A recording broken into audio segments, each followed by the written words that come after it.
बिस्मिल्लाहिर्रहमानिर्रहीम। स्टूडेंट्स, अस्सलामु अलैकुम। आज मैं आपको तीसरा मेजरिंग इंस्ट्रूमेंट बताता हूँ। स्क्रू गेज इसका नाम है।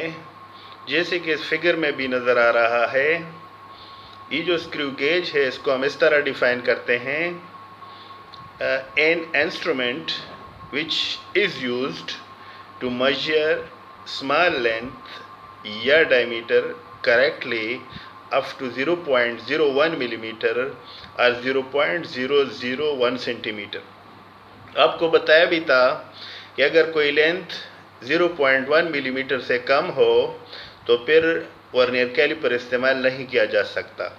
इसलिए अगर 0.1 मिलीमीटर से कम डायमीटर हो या लेंथ हो तो उसके लिए हम स्क्रू गेज इस्तेमाल करते हैं। ये जो स्क्रू गेज है इसके ज़रिए से कम 0.01 मिलीमीटर यानी 1 मिलीमीटर के 100 हिस्से तक पैमाइश कर सकते हैं। या इसका मतलब ये है कि 1 मिलीमीटर है, उसके अगर आप 100 हिस्से कर दें तो उस 100 हिस्से का हम डायमीटर मालूम कर सकते हैं या लेंथ मालूम कर सकते हैं। ये जो 0.01 मिलीमीटर है ये 0.001 सेंटीमीटर की बराबर भी है, जिसको हम इसका लीस्ट काउंट भी कहते हैं। Construction of screw gauge, it has 2 parts या 2 स्केल्स।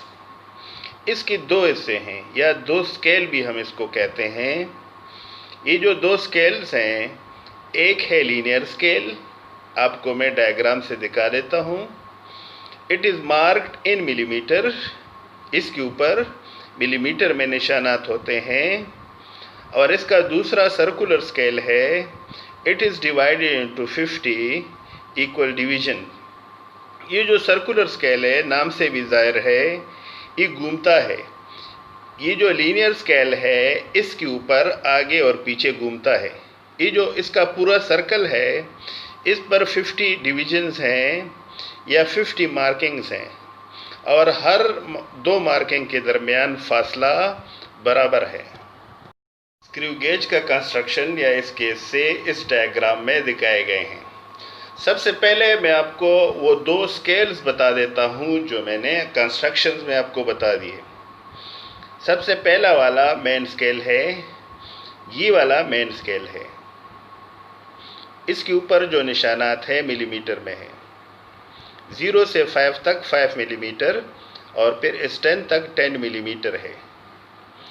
दूसरा जो स्केल आपको बताया ये सर्कुलर स्केल है। ये जो सर्कुलर स्केल है ये आगे और पीछे घूमता है। जब इसको घुमाया जाता है तो ये इस लीनियर स्केल पर आगे की तरफ, और जब दोबारा इसको घुमाया जाता है एंटी क्लॉकवाइज में तो पीछे की तरफ ये चला जाता है। इसमें जो कुछ और पार्ट्स हैं इसमें दिखाया भी है, लेकिन इस सर्कुलर स्केल पे आपको मैंने बताया 50 डिवीजन है। ये 0 से स्टार्ट है, इस तरफ आप जाए तो 5, आगे जाते जाए तो 45 और 45 के साथ ये 5 और काउंट कर ले तो ये 50 हो जाएगा। अगरचे इसमें 50 नज़र नहीं आता, लेकिन आप इधर 0 से इस तरफ स्टार्ट करके जब 45 तक पहुंच जाएंगे तो 45 के बाद ये 5 डिवीजन और मिलके ये 50 बन जाता है। इसकी जो ये लाइन है सीधी जो लीनियर स्केल पर है, इसको डेटम लाइन या इसको सेंट्रल लाइन कहते हैं। इसी तरह से ये और ये इसके स्पेंडल्स हैं या स्टड्स इसको कहते हैं। ये वाला जो स्पेंडल है ये मूवेबल है, ये पीछे भी जा सकता है, आगे भी जा सकता है। ये जो N1 लिखा है ये भी एक स्टड है, ये फिक्स है, ये आगे पीछे नहीं जाता। इसी तरह से ये थिम्बल है, इसको रैचेट कहते हैं। जब आप कोई ऑब्जेक्ट इन 2 स्टड्स के दरमियान रखते हैं तो इधर से ये टाइट होता है। फिर इसके बाद ये जो इसके अंदर या स्टड्स के दरमियान नज़र आ रहा है जिसका हम डायमीटर मालूम करते हैं, एक स्पेयर है। हैं जो कि स्क्रू गेज से रिलेटेड है। पहला वाला इसमें पिच ऑफ द स्क्रू है। इसका मतलब है the distance travelled by circular scale and linear scale is called pitch of the screw. मतलब ये है कि जब सर्कुलर स्केल को पूरे एक दायरे में घुमाया जाता है तो उस डिस्टेंस को लीनियर स्केल पर पिच ऑफ द स्क्रू कहते हैं। ये जो पिच ऑफ द स्क्रू है ये 0.5 मिलीमीटर के बराबर है।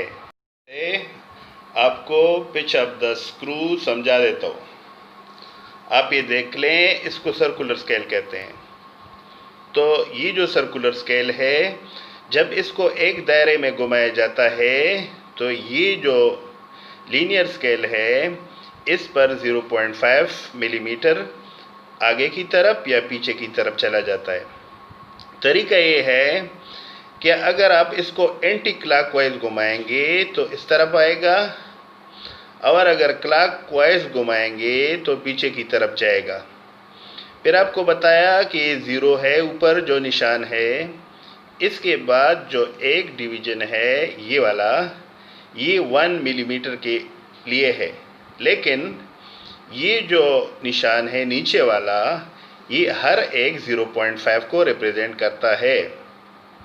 यानी पहला 0.5 होगा, दूसरा वाला 1.5 होगा, तीसरा वाला 2.5, इसी तरह से ये निशानात हैं। अब मैं आपको स्क्रू गेज के वर्किंग के बारे में बता देता हूँ।